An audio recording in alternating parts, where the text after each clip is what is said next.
Good morning. I have two questions today.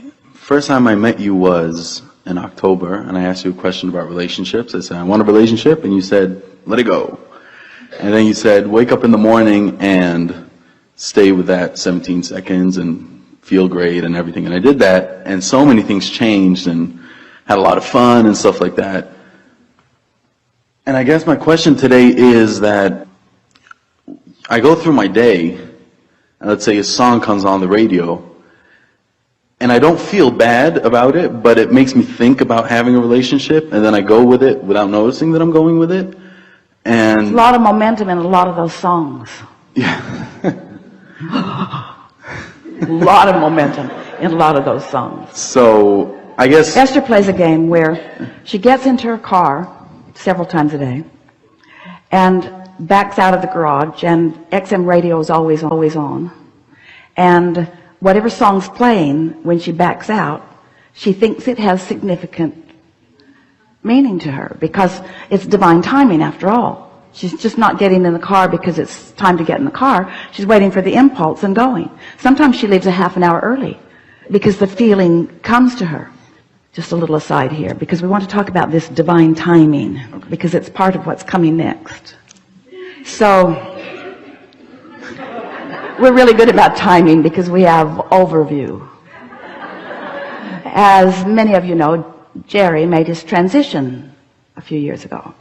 And so Esther has this wonderful ongoing relationship, and they play this game where there's a light in the house that if there's something significant that Esther is thinking about or wondering about, the light will blink, and Esther knows that Jerry's on the case, and then she has a conversation with him. And it's a light that shines down on a wall, and she can see it from nearly every place in the house. The house is U-shaped, so she can see it from her office, she can see it from her living room, she can see it in the bedroom, which is where it is.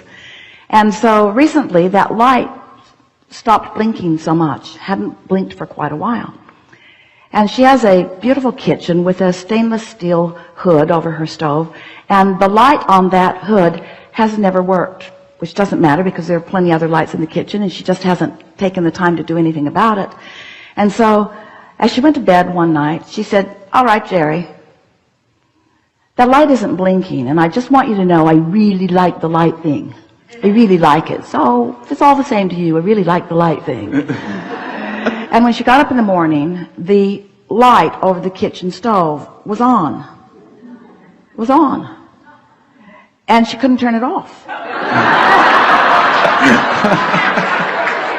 The button just is inoperative. So she wants to think that that's Jerry who's turned that light on just for fun, because it's just like him to not do it the way she wants him to do it, but to do it sort of the kind of way she wants him to do it, but to really do it the way he wants to do it. It's so Jerry.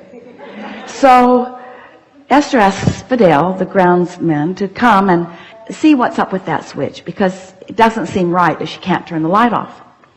When she leaves the house, her house is a fancy house, she pushes a button and all the lights go off at once, except that light won't go off. So Fidel comes over and he dismantles it and takes it all apart and makes the light go off, and Esther says, thank you very much. And now that light isn't on for a little while, and then a few days later, Esther gets up and she notices the light is on again.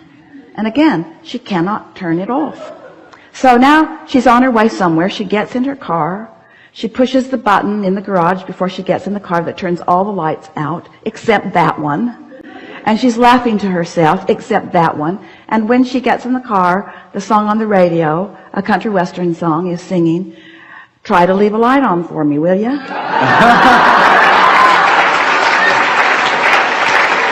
Those are the words. Those are the words. Now, so many people just want to call these things coincidence. We want you to understand that there is divine timing going on in your experience all day, every day. You just got to create the atmosphere. That's what Esther is saying to her friend the other day. Our work, singularly, it's not our work to find the path. It's not your work to find the relationship. It's not your work to figure it out. It's not your work to fill in the grid. It's your work, your singular work, to prepare a vibrational atmosphere around yourself so that you are the realizer of the impulses that will put you on the path. Not just because the path will lead you to where you want to go, but because the path is so delicious as it is unfolding. In other words, what could be more delicious than to feel that hands-on all day long. All day long. Source energy, aware of you, knowing who you are and where you are and who you really are and what you really want, and knowing the precise path to get you from where you are to where you want to be at all times. All you got to do is chill and follow the impulses, you see. And those messages come to you in endless ways, through songs. Esther will be sitting and writing something, and a hummingbird will come and almost touch her on the nose, as if to say, that's the point we were hoping you'd get.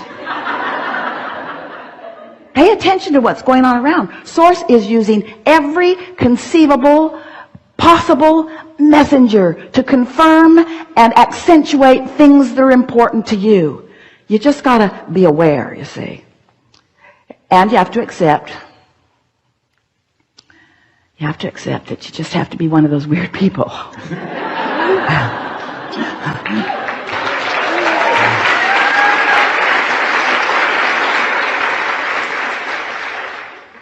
So just follow the signs?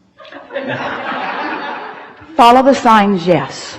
But just before that, prepare yourself to be aware of the signs. That really is the work. You can't be mad and follow the sign to where we want to be. It's that unconditional thing. It doesn't matter how long it takes, you know it's coming. Just find some feeling. Try to find some touchstone, like Esther did with the video. Something that you remember, some moment in time, some moment when you felt unconditional. And by unconditional, we mean singular. We mean unconditional. We mean nothing necessary, no condition necessary to produce the feeling. It's just the feeling. It's what meditation will do for you. Meditation puts you in a place of unconditional love. If you can get your mind clear, that's what happens. You just get into that vibration where there's no condition that is contradicting your vibration, and then you're in that place of unconditional love. But you got to play with it just a little bit, and don't get freaky about it, and don't worry about it. Just try it a little bit and watch the results, and try it a little bit and watch the results, until before very long you will begin feeling yourself in this divine timing. Yesterday, as Esther was traveling here, when she got to the baggage carousel, the light began blinking in the moment that they walked to it, instead of the usual 20 minutes or so wait. And the driver who had come to pick them up said, perfect timing. And Esther thought, that's about the fourth time today somebody has actually said the words, perfect timing. She was on the airplane. There was a man sleeping next to her. She really wanted to use the bathroom, but she didn't want to bother him. So she sat there and she thought,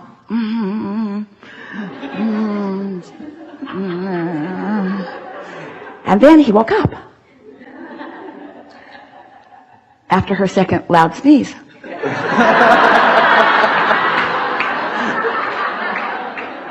And so she said, do you mind if I scoot out to use the restroom? And he said, no. So she goes and uses the bathroom. When she comes back, she slips into her seat. And as soon as she sat down, the flight attendant brought their lunches. And he said, perfect timing.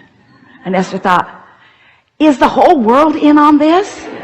Is the whole world in on this? Does everybody know that perfect timing is the way that I am now living? Does everybody know it? Seems so, you see. Perfect timing. So, do you understand that creation, co-creation, relationships, do you understand that that's about rendezvousing with the other? So, let's say you have a meeting place. And do you really want to get there before the other one gets there? And to get there and they're not there, and you're walking around, starting to feel impatient. That's not divine timing. That's off. So you don't want to get there before they're there. You want to get there to meet them, don't you? And don't you trust that the source within you knows who you are and what you want and who they are and what they want? If you can just accept that it's for sure. It's for sure. It's for sure. It's not if. It's really not so much even about when. It's for sure. It's for sure. It's for sure. It's for sure. You just got to chill and know that. And when you rendezvous, you'll know it. You'll know it. You can't miss it. You'll know it. That was my question, actually. You'll know it. You'll know it. And the best part is, not only will you know it, they'll know it. Okay. You say,